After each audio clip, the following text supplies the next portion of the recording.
Mrs. Gloria Valere, former principal of St. Francois Girls College and the daughter of Lord Larry Constantine, Baron of Maraval and Nelson. Join them on Forever Young every Saturday on Isaac 98.1. And we're back with you, and I want to welcome to our conversation this morning Mrs. Gloria Valere. Good morning. It's so good to see you, and let me apologize for waking you up so early. That's all right. It is my pleasure to have this conversation with you today. And remember when we spoke earlier this week, I told you it's been so long that I wanted to be in touch with you. Welcome to 98.1 FM, The Promise. And I know our conversation is going to go in all different directions, but I promise you, I won't ask you anything that you can't deal with. Thank you very much. I'm very scared of principals. So that our promo said that you're the daughter of the Baron Larry Constantine, the first black peer in the British House of Lords. Am I correct? Yes, but you don't use his name, his given name. It's just Baron Constantine. Baron Constantine. Okay.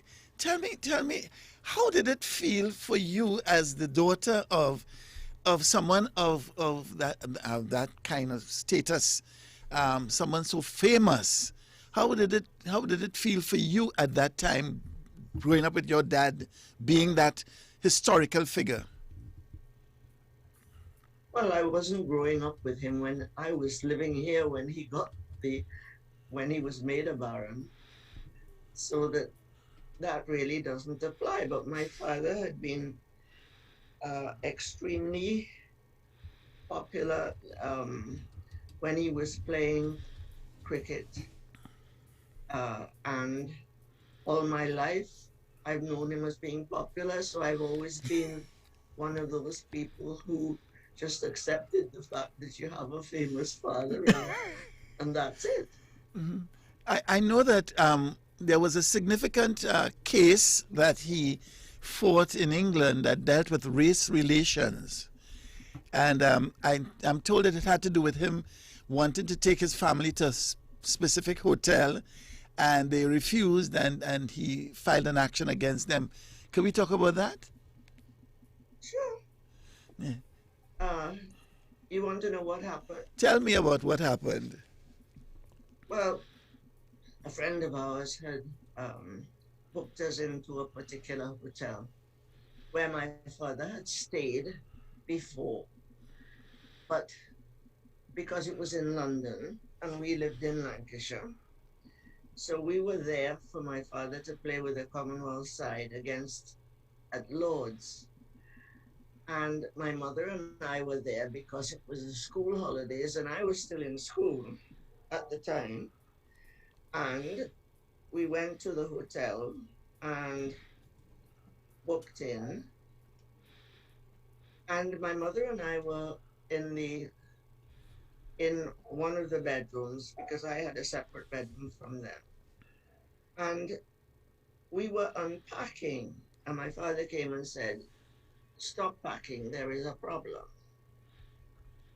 And then we found out that the problem was that although we had a booking there were Americans in the hotel who would object to our presence. And I don't know if you know, but when the Americans joined the war in around 1943-44, they brought with them a lot of racial prejudice, and things changed.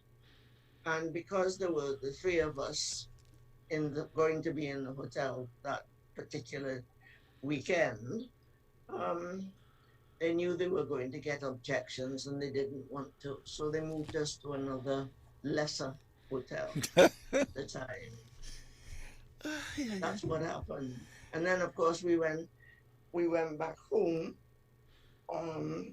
after the weekend, and the funny thing was that the Commonwealth side was made up of of people from all over the place. And Dad was made captain of the side and they beat the MCC. So that it really was, it wasn't exactly unproductive. But my father was extremely annoyed that my mother and I had been put through this, and that's really why he decided to sue. But that is not where he started his race relations work. Mm-hmm. He started it in the early 1930s, almost as soon as he got to England. Mm. I read where one of your frequent house guests was Mr. C.L.R. James. Was that part of the influence on your father? No, what happened was C.L.R. James was a friend of my father for a long time. And he wasn't a frequent guest at our house. What happened? My father said to him, because he said he wanted to write, said, come to England and I'll help. And so he came, Uncle Nello came to England, was living in London and was writing and was finding it difficult. And my parents said that he should come up and stay with us in Lancashire and do his writing. So he wasn't a guest, he lived with us for a year. So he lived in... And he wrote The Black Jacobins in our house. Lord help us today. So you were part of that process. Yes, I knew him very well because, well, he lived with us there, and he played the odd cricket match in the summer while he was staying, and he made friends with people who we were friends with, and he made friends of his own in the town, and he became a well-known figure in Nelson by the time he left. Was it because he and your dad went to school together in Trinidad? No, they didn't. Uh-huh. What happened was my father never went to secondary school. But he knew James, and we came on holiday to Trinidad when I was very small. And I think there was a conversation in which Nello said he wanted to do more writing, and Dad said, come over to England, which is what he wanted to do. Mm. And he said, keep in touch with me, and he did. And he was a friend for life. Wow. Wow.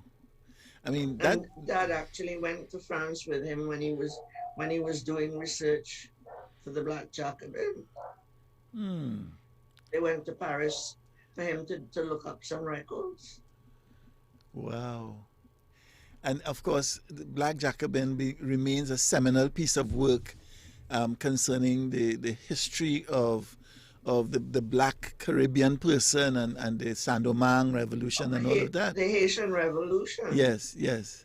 And the fact that they were the people from Haiti after the revolution, when the Americans had their revolution, they sent troops over to America to help. And that is not spoken about much in present time. No, but that is why Haitians and the Americans have a very close relationship. You will notice, different from the relation rest of the Caribbean. Mm-hmm. Very interesting. Who were some of the other personalities that would come through the front door of your home during that time? Dr. Williams? Oh, he wasn't Dr. Williams at the time. My father came to Trinidad on one occasion, and a few of his friends' sons were coming to England to study. And so what he said was he would keep an eye on them kind of thing. So that when they had long vacations, they used to come to Nelson and spend time, and that was Dr. Halsey McShine, Dr. Vivian, eventually Dr. Halsey McShine, Dr. Vivian Charles, Dr. Ray Dolly, and Eric Williams, who was the only one not doing medicine. He was at Oxford. They were all over the place. And they used to come and spend their vacations in Nelson with us. As a A young long one. as a young person growing up, what kind of influence did that kind of company have on you? Well, it always meant that I don't think you understand. It was like Randstad Central Station, where every West Indian who came to England looked and wanted to see my father had to came up to Lancashire, or if he was in London at the time, they saw him in London, so that we had people um, coming all the time. It wasn't an occasional visit. Was George Padmore one of those persons who came through? That's right. He was a good friend of my father. But I was away at the time when George Padmore came and spent time with my parents in Lancashire. I think I'd gone to university already.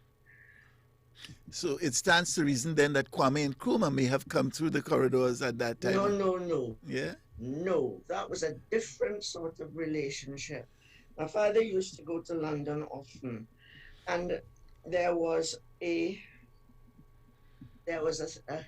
club called WASU, West African Students Union, and all the Africans from everywhere, even if they weren't from West Africa, ended up there, and some West Indians ended up there too, for leisure and so on and so forth.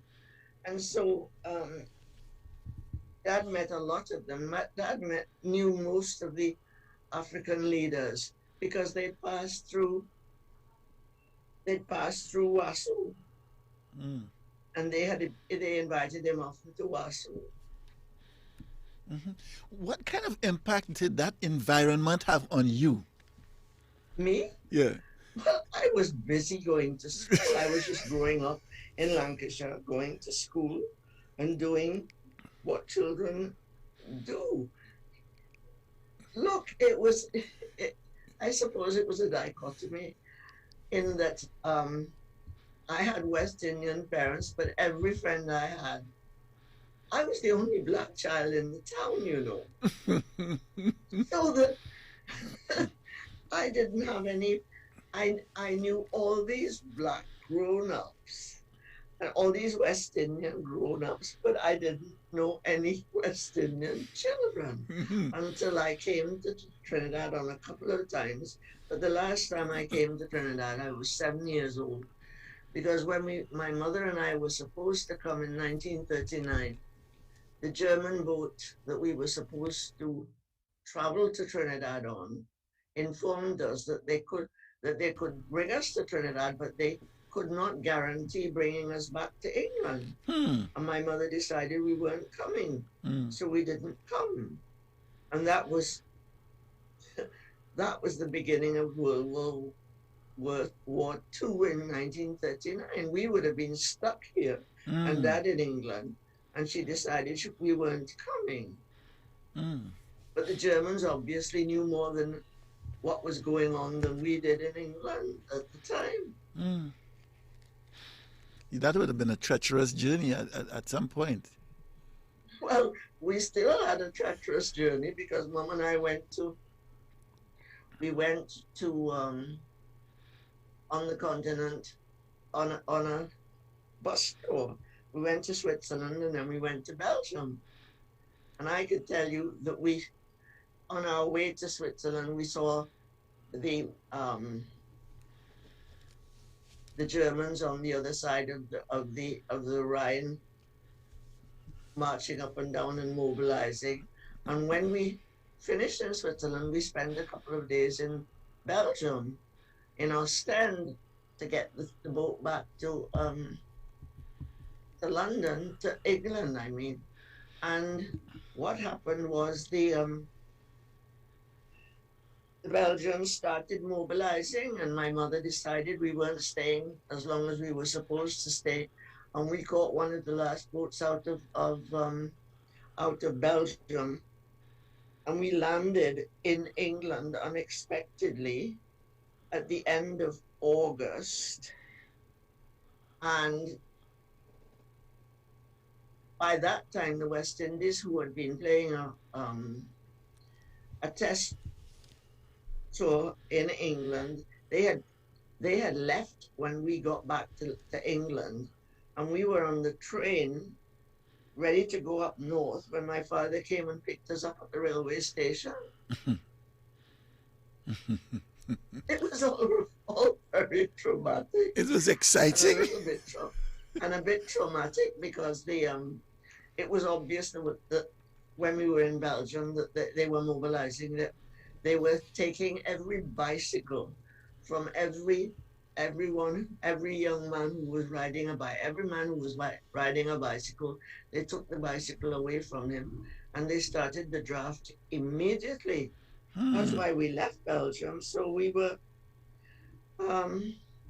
saw more of the beginning of the war, although it didn't begin in England until the next week on the 3rd of September. By that time, we got back to Nelson. And then, of course, we lived through the war, and that's a whole other story. It must have been very, I know I just said it was exciting, but it was dangerous at that time, moving around and existing in that environment. Yes, it wasn't easy. We weren't in any danger in Belgium because my mother was a very practical person, and she decided a few days before we were due to leave, if we had stayed longer, it might have been traumatic, because I don't know if things would have got worse and we wouldn't have been able to get a boat easily out of Belgium.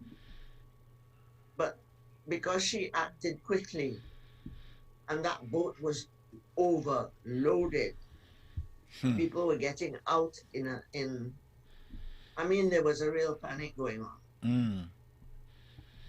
But your dad in the community of Nelson was a very respected figure after a while. I read that when he went in first, there was a little bit of reticence in terms of accepting him. Yes, he had a very hard first year, a very, very hard year. And actually, he said to, I think he said to Mom at one point,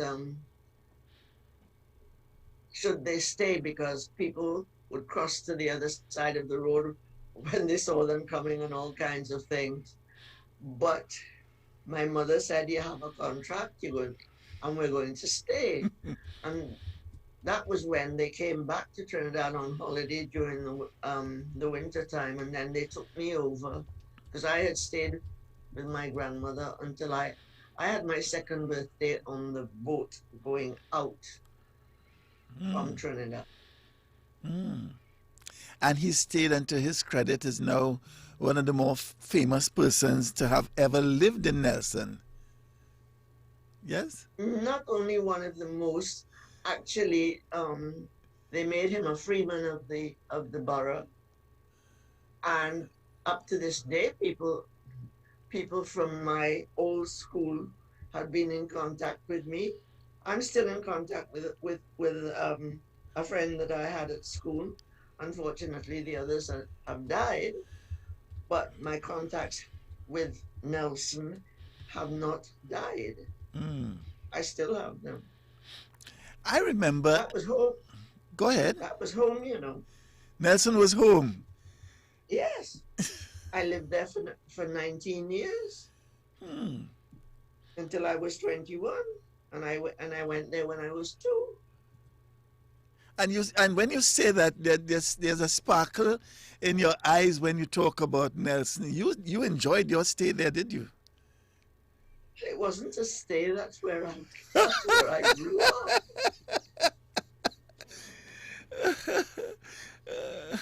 I had my hard times, but people I had good friends, and I had people who didn't want to deal with me at school, but that was all right. I learned how to deal with I learned how to deal with racial prejudice from very early.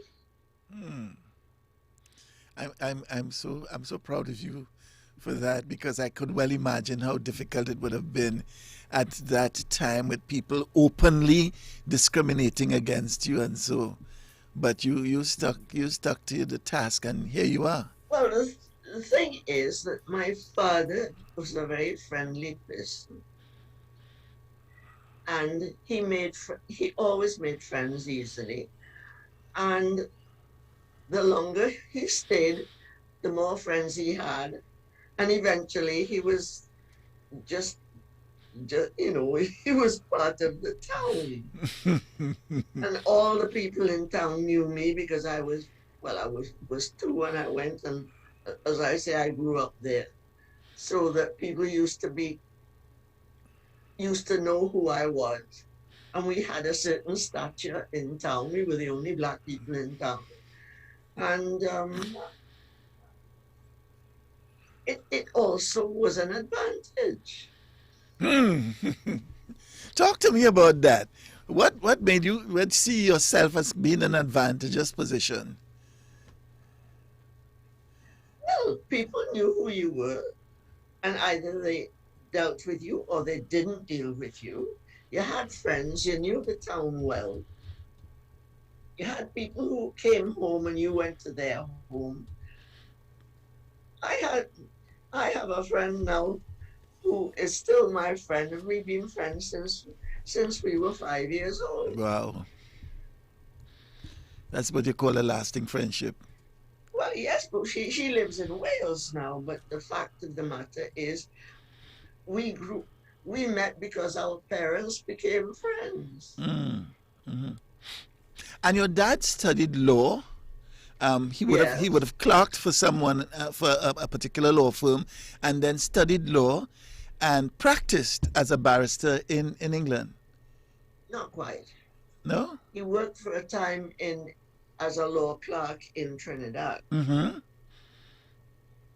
But I told you, I think already, my father never went to secondary school. Mm-hmm. So when he was in Nelson, which was a very pro-education place, um, he studied and he made the grade to matriculate.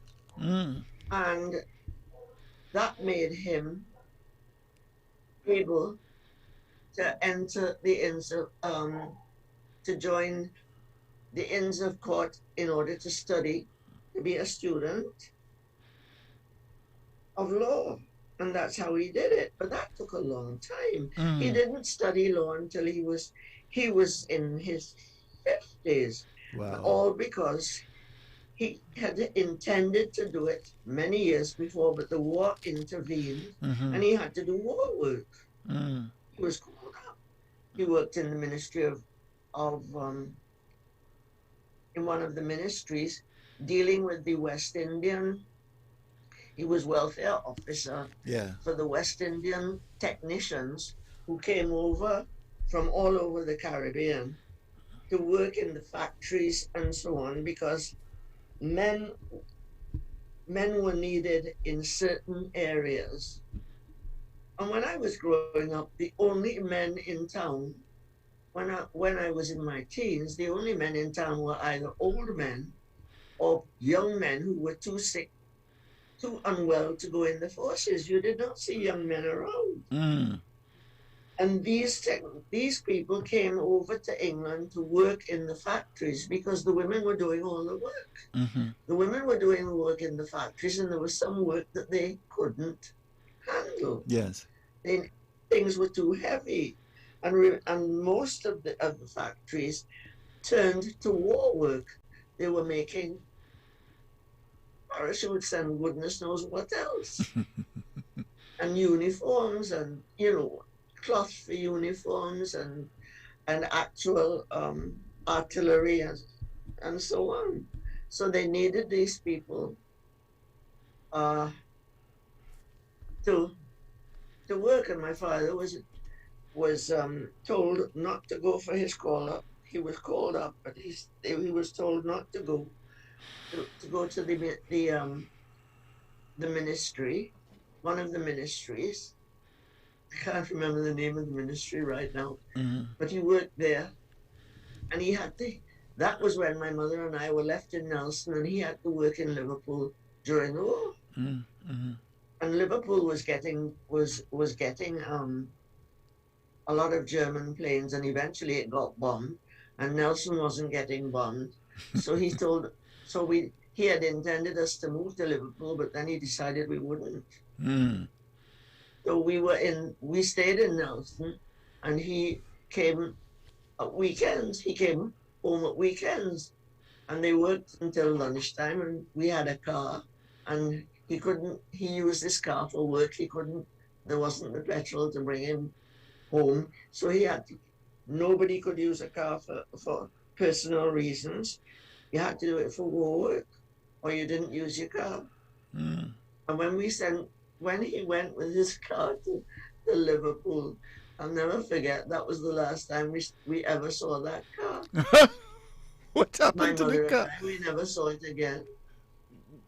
What happened to the car? Well, he had to use it for his work, and it never could come home. Oh, dear. And at the end of the war, he just sold it because it was old and all the rest of it. And we were going to go to London for him to study law. But you studied, and you came back to Trinidad to teach. What made you come to Trinidad to teach and not stay in England and be a teacher or work in England? Well, I did work in England, but I happened to meet my husband in England. The man who became my husband, I should say. And what happened is, he was a Trinidadian. He came back to Trinidad, and then he asked me to come to Trinidad and to get married. And that's why I came. Otherwise, I had a job in England before I came. So love brought you here. Yeah, that's what brought me here. But I was teaching in a secondary modern school for girls in Beckentry in Essex. And I left that job to come here. Which did you prefer, being in Beckentry or being in Trinidad and Tobago teaching?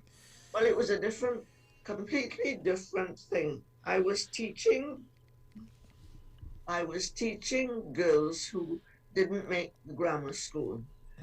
And because of the problems at the time, there were one or two girls who were almost efficient. And I remember one of them used to have fits when she got excited, and that was quite a thing. And there were others who were definitely, their IQs were quite low. But I enjoyed the school because the headmistress was she was a very modern thinking person. And what she did with those girls was absolute. What she got a staff what we did with those girls was really quite something. They moved out of where they had come from, and some of them got very, very good jobs, which they wouldn't have got under normal circumstances. If the school had been an ordinary school. Actually, the people in the boys' school next to us, because there were two schools, a boys' school and a girls' school, and they were attached in the middle kind of thing. We knew that they called our principal Mad Marjorie because she played the recorder. Actually, she was a musician, and she used to teach the children to play the recorder, and she was very fond of music, and those children could sing like angels. She got good people to teach them singing, and people came in twice a week and did singing with them. And she had them singing Bach and all kinds of things.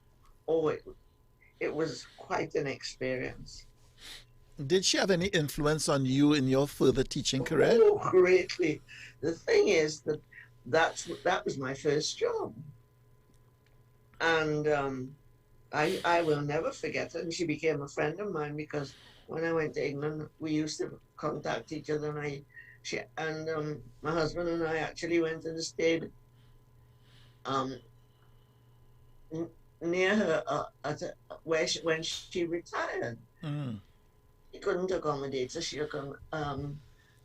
But we stepped elsewhere. But we spent time with her and her sister, who was also a retired school teacher, school principal. Mm. Mm-hmm. Completely different people.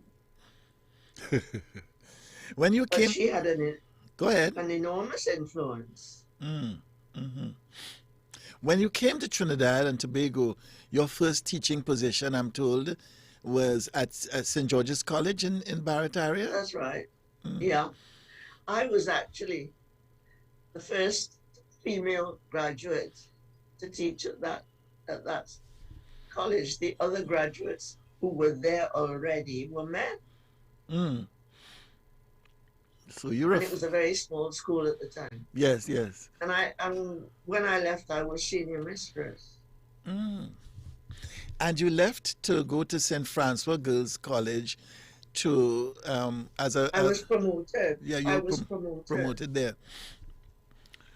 Yes. Tell me about being in that all girls environment with the fancy hat on their head and the fancy black and white uniform that made the French magazine.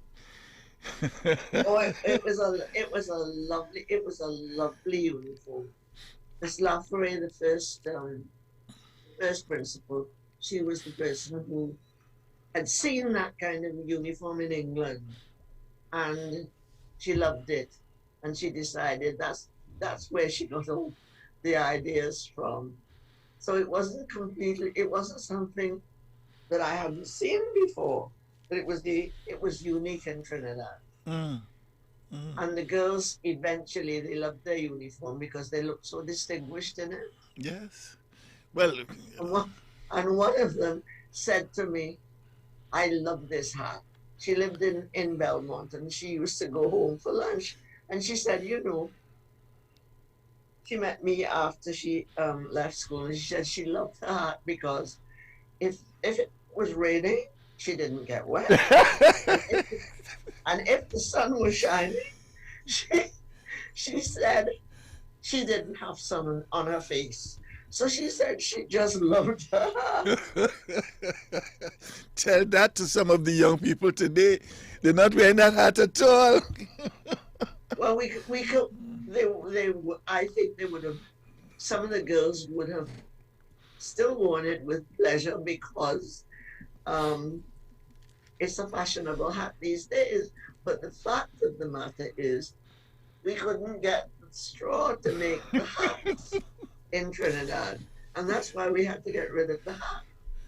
Oh, do you remember the names of some of the more significant girls that passed through the school during your time there? Oh, Lord. Well, I remember some of the names, but I don't know some of the more significant names. Let me think. I don't always remember the names, you see, but I remember the girls particularly well. Mm-hmm. The president of the industrial court, Mm-hmm. Deborah Thomas Felix. Yes. Was one of my girls. Mm-hmm. But she didn't do her sixth form. She did her sixth form elsewhere. Mm. A former principal of St. Joseph Convent was one of my girls. Her name has gone out of my head. I can see her very well. This is the problem with growing older, Growing up. Forget the name. Growing up. You can't bring the names there. No problem. Like. No problem. Was Hermione? And then there was there was our girl who became a space engineer. Oh, yes. I can't remember her name, but I did read about her. Wardrop, Camille Wardrop. Camille Waldrop.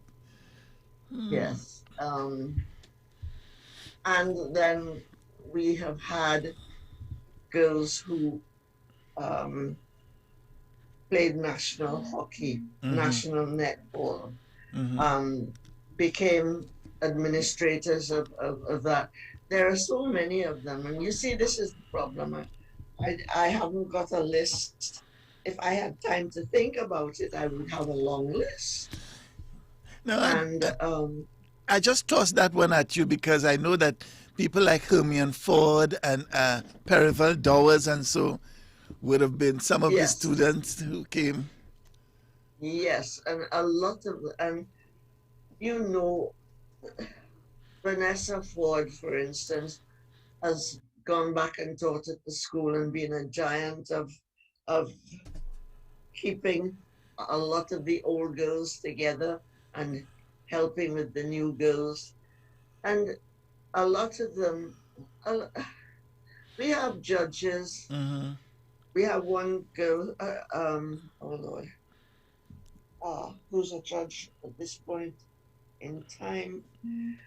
And I must say, the girls did very well. And Yes. it's ironic because when the school opened, Miss Laffery had this fight and I had this fight too. It opened at the same time as the secondary modern schools. Yes. 62. And the ministry, which was a new ministry, the ministry came with independence.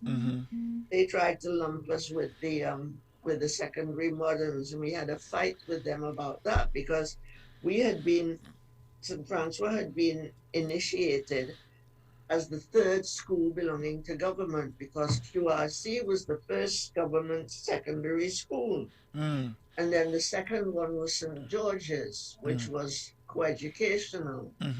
A lot of people still didn't like coeducation. And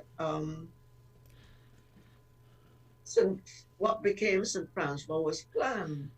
But it was planned at the same time that the secondary modern schools in Woodbrook and St. James and Diggle Martin and all over the country were open. Yes. And for a long time, the ministry insisted on calling us Belmont Girls Secondary School. Really? Yes, that's how we had to officially change the name when we knew we were going in for the GCE examination because it was a long fight. Let's put it that way. Someone just sent me a WhatsApp note to say that Annette Ford, who was a friend, was a judge in Boston, and she came through the school under you. Oh yeah. Well, I didn't even know Annette was a judge in Boston. She went to the States and studied immediately after she left sixth form. So I'd lost Annetta Ford. Wow. There were so many so many memories. I remember her very well. She's one of our first sixth formers. And during that time when you were principal of the school, up comes this occasion when your dad is made the first black lord in the pair. And did you go to the ceremony? No, I was. It was in school time. You didn't take a day off and go to the ceremony? You can't. How can you? It was going on in London. It was going on over a period of time. One just couldn't pick up and get leave like that. It wasn't that easy. We didn't even consider it. Wow. He didn't consider it and I didn't consider it. I went and stayed with him in the vacation afterwards. The long vacation. So I thought you would have been invited to Buckingham Palace and all of the no. You wouldn't have been invited to Buckingham Palace, not to the peerage. he was invited to Buckingham Palace when he was High Commissioner for Trinidad and Tobago. Right. And he was invited to spend time at Buckingham Palace when he was there as High Commissioner. I think he spent a week. My parents spent a weekend there. Oh, they had a life that, I did not have. And even after he resigned and stayed in England, they were still invited to the functions that he had attended as High Commissioner in their personal capacity. Now, so in '68 he was made a peer, and in 1968, yes, 68 or 69. I'm not. You'd have to check that one out. 68 or 69. I'm not sure which. And that life changed for him, but he became a broadcaster after that. And No. No? Excuse me. No. No? No. Talk to me. My father started broadcasting in the early 1930s. Oh. He broadcast over the BBC all the time. He wrote articles for the papers on cricket, for the newspapers. There was a paper called Reynolds News, and during the cricket season, he wrote articles on cricket for them every weekend. Oh. He broadcast on racial matters and so on. And my father was a governor of the BBC. I read that. Long before he became a peer. I read that he was a governor of the BBC. Now, yes. But I remember growing up hearing him doing commentary on cricket on the local scene here. Yes, well, he did them for the BBC, and you heard them. Right. Oh, so that's where my mix-up came. And I would hear him say... But he was doing it before that. And during the war, he did some broadcasts about the West Indies and the West Indian technicians helping in the war effort, and so on and so on and so forth. And also he did a lot of lecturing. He was on the lecture circuit doing lectures on race relations from the time I was small. Race relations form a significant part of what he did. And yes, but he started that when I was very young.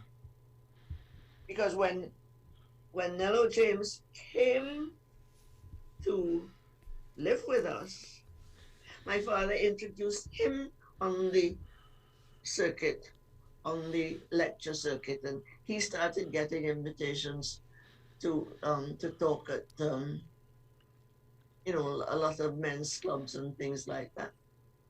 And my father was always going to school speech days and giving speeches. You have no idea what it was like. Would you say now that what he did then has influenced the way we think now and the way we perceive race relations and has had an impact on race relations now? In Trinidad? Yes. No, not much. It impacted in England, but it didn't impact here. So that even though he and C.L.R. James had come back to Trinidad and was writing and so on. Yes. But even though they did all that work, it still didn't have the level of impact that you think it should have.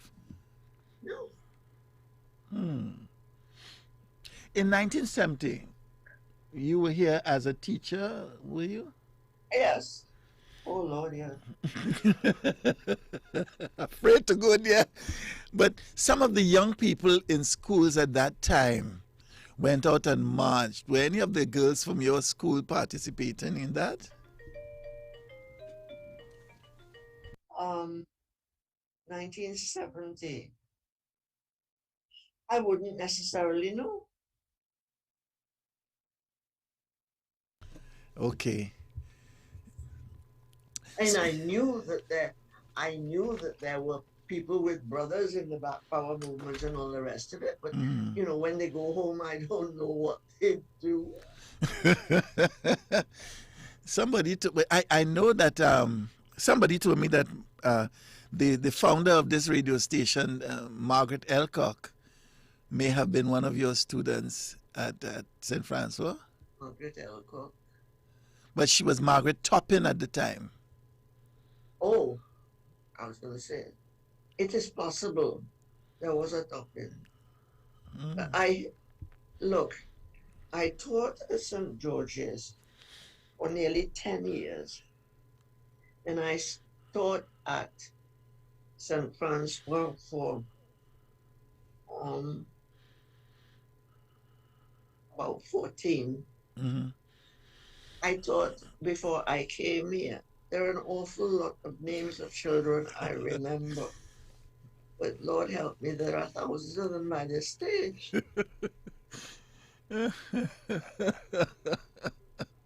They remember you. And the girls have this habit of getting married so that you What a habit.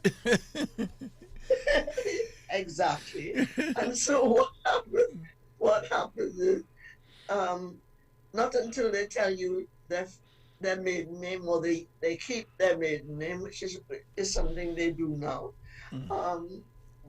Are you fully in with it, I want us to, I know we may be getting some WhatsApp messages and so on, so I'd like to share them with you. My co-host here, Christopher Joseph, who unfortunately didn't live in Belmont or had any great connection with the school, he will tell you some of the WhatsApp messages. Chris? Good morning to you, and thank you for being a part of the program this morning. We are learning so much. We are learning so much. Now, we are streaming live on Facebook, and we have some of your former students online. So I see Patricia Charles is online, and she says, wow. She's just reminiscing and enjoying the memories as you share. Also, Janice Johnson is on with us as well. Perivale Dowers is on. Norma Warren says, good morning, GTV. So I think there's a story there. There's a story there, right? There's a story there. So Patricia Charles says... That's what they all call me. GTV. I was perfectly well aware of it. Patricia Charles, she says, wow, as a former student of St. Francois Girls College, so good to see Mrs. Valere, also called GTV in my day. Graduated in 1979. God bless you, Mrs. Valere, for your human service to St. Francois Girls College as principal. Blessings to you. Hey. So those are just some of the messages. I never heard about the GTV business. I used to sign every notice that I put on the notice board for the girls. I used to put GTV at the bottom because those are my initials: Gloria, Teresa, Valere. Wow, no. So they saw GTV all the time.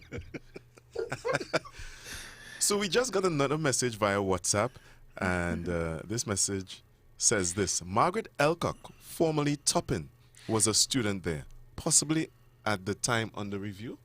Yes, we just spoke about that. You mentioned that already, yeah, okay. We mentioned that. Yeah, Margaret Elcock is the founder of the station. Well, I knew that I did not know the name Elcock did not ring It was any bells. Toppin at the time. Yeah. And Gloria, who is messaging from Canada, she says, good morning. She's giving some names: Heather Baldwin, Beverly Proctor, and Arlene Proctor. Arlene Proctor. The Dorridge's sisters, Patricia Ogilvy, is it? Donamie Knights. Yeah. Donamie Knights. She just told me she was a student at the St. Francois Girls College at the time on the review? Well, here we go. Yes. Susan Williams says, Mrs. Valere, you look well. You were a mentor to me when I entered in 1974 to 1979. Susan Graham, now Williams. So some of your students are appreciating you and thanking you for your service at St. Francois Girls College. Which makes me feel very nice. I must say that I do appreciate the fact that in spite of all their trials and tribulations, because I made them work hard, yes, that a lot of them now appreciate what working hard did for them. I don't think they loved it at the time, but probably afterwards they look back. They found it a little difficult at the time, but I think they appreciated it later. Would you say that you were a tough principal? In certain ways, yes. I do not like disorder. Mm-hmm. I was brought up in an environment where people were friendly, but there were lines drawn and you knew where the lines were drawn. Mm. And you were always, you were pleasant to your teachers, even the ones who weren't so nice. And you didn't you were proud of your school and you didn't make a mess of it. Some people, they don't treat the furniture well and they don't, that kind of thing. Yes. Yeah. And they litter and this kind of thing. I was not used to that. And I didn't have to tolerate it. It was not part of St. George's because that wasn't tolerated there. And I wasn't going to tolerate it anywhere that I went either. Mm-hmm. So that we had a very neat school. And I think it made it more pleasurable to be in. I hear you. We have some more messages. We actually have a message from Dr. Patricia Ogilvie, now Patricia Ogilvie Frederick, and she says, GTV was the best. You were surprised I became a teacher, but the world can now see why. I was shaped by the best. Blessings, Mrs. Valere. Oh, that's lovely. We've had a few teachers, and St. George's had a few teachers too. Wow. Did very well. I'm so glad we're doing this. We're going to open our phone lines and allow people to call us. I think some of the past students may be trying to get through to us at this time. The number to call, 463-7208. Notice I said the number to call, 463. Number to call. 7208. Good morning. What part of it, sir? 463-7208, or you can also call 480-4121. Gemma Legaton says, thanks for your standard of excellence. Thank you. What you demanded of us. Continued blessings to you. Good morning. Hello. Hello. Yes, good morning. Hi, good morning, Mrs. Valere. I'm a former student of St. Francis Girls College. I was Anne-Marie Babulal at the time, and I'm now Anne-Marie Gomez. And you did an excellent work at St. Francis College. I just want to applaud you, for your high standards. I love St. Francis Girls College. And when I passed St. Francis College, I was so happy to wear my hat. The first day I loved wearing my hat. I wore it for the 2 years, and then I think that's when they stopped wearing the hats and so. But I really loved the hat, and Mrs. Valere, you did an excellent job in that school, keeping things in order. So, all the best to you. May you continue to, may God continue to bless you with good health and strength. And may God grant you all your heart's desire and continue to keep you in perfect health, in good health and strength. Thank you, caller.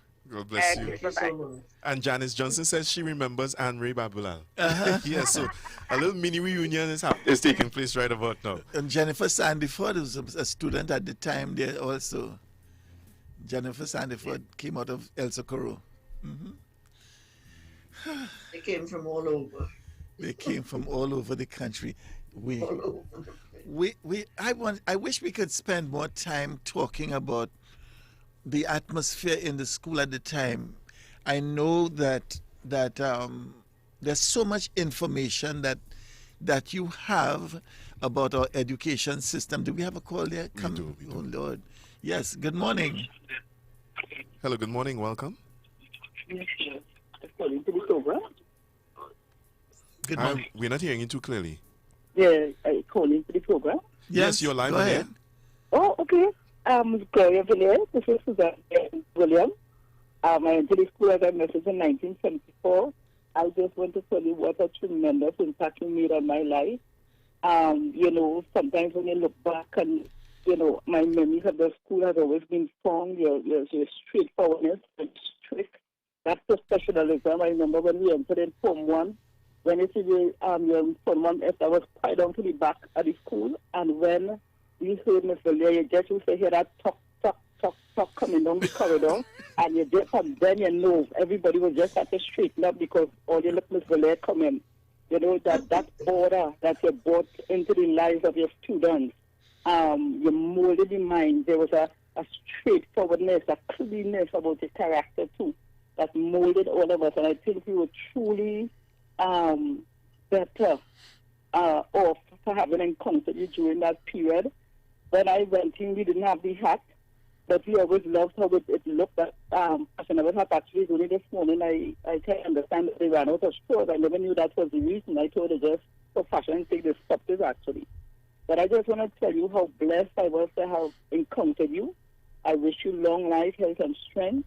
And I pray that God continue to bless you. I think it's so nice that people could show you their appreciation this morning to know that your labor was not in vain. And thank you so much for all that you have done for the school. And we had a reunion 2 years ago, the class of 1979, where people came in from abroad and we had a reunion in Hilton. And it was nice to see old faces. And I mean, everybody expressed strong sentiments, particularly under your leadership. So we thank you so very much. Bye-bye. Wow. Thank you very much. Thank you so much for your call. Appreciate you. Thank you so much. Mrs. Valere, we have to wind up at this point. When you look back on your career and you look back on your life as a teacher, how would you sum it up? Well, funny enough, I always knew from very early that that's what I wanted to do. And I was so fortunate in the school I went to. I attended as a child, and I learned a lot from the experiences that I had at school when I was small. And then the school that I went to that became a grammar school, it was a secondary school, but at the end of the war, they decided on free secondary education. And I remember the government was a national government. I don't think Trinidadians understand that during the war, the government was a national government. That is, the Prime Minister was Churchill. Mm-hmm. But the deputy prime minister was Clement Attlee of the Labour Party. Okay. And it was Clement Attlee who... Oh, I think we're having problems with the signal. And that's where it was getting juicy right there.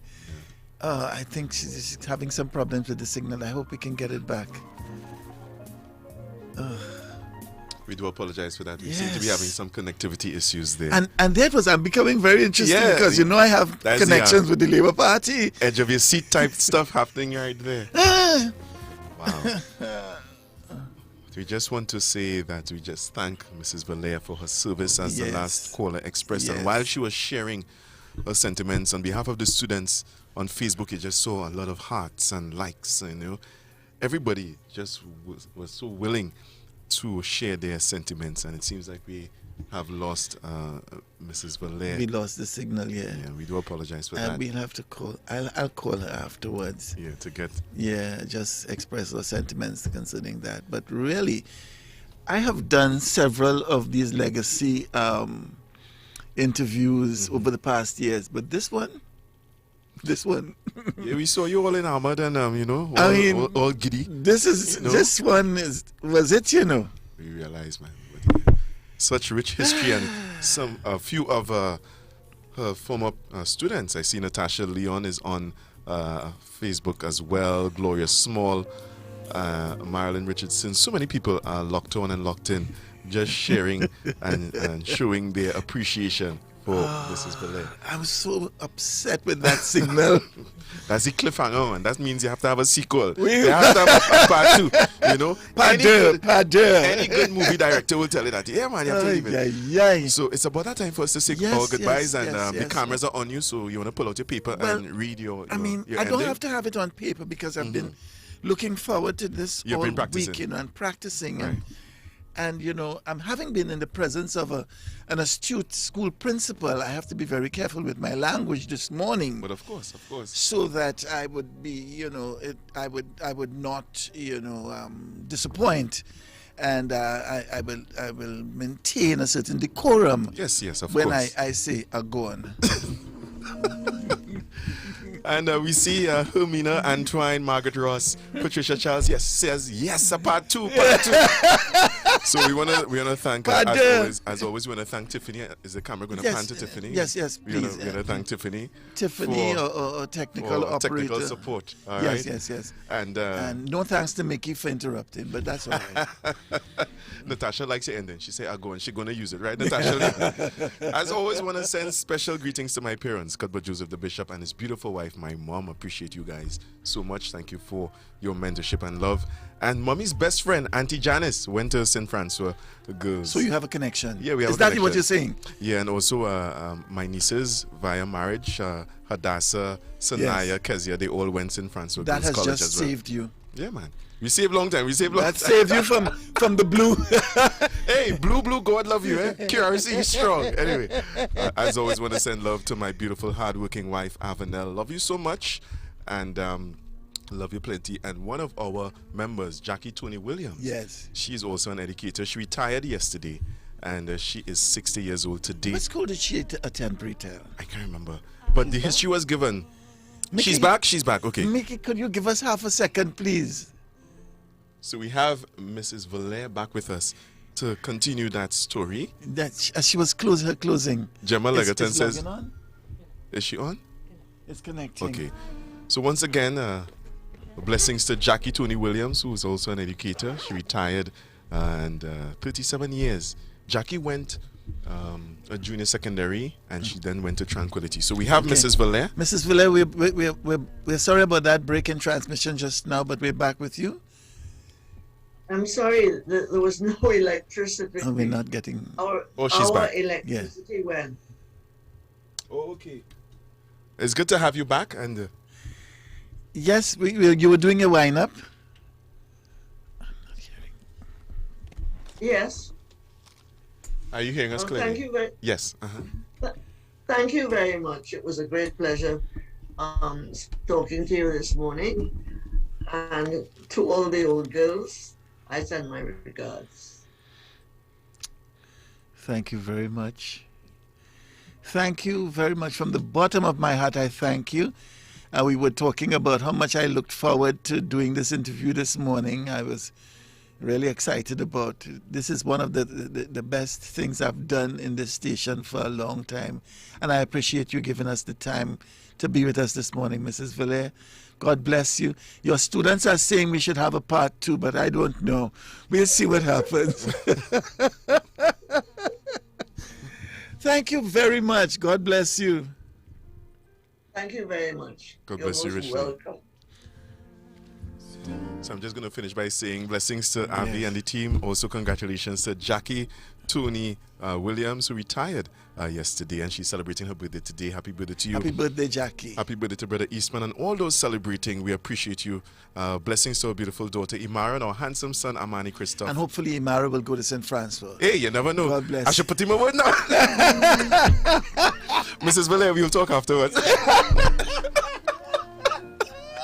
Blessings to you and our handsome son Amani Christoph. Couldn't do it without you guys. As always, want to let you know, don't package your dream to fit within your budget, and broken crayons can still color. DJ Mickey is up next with Forever Young Reloaded.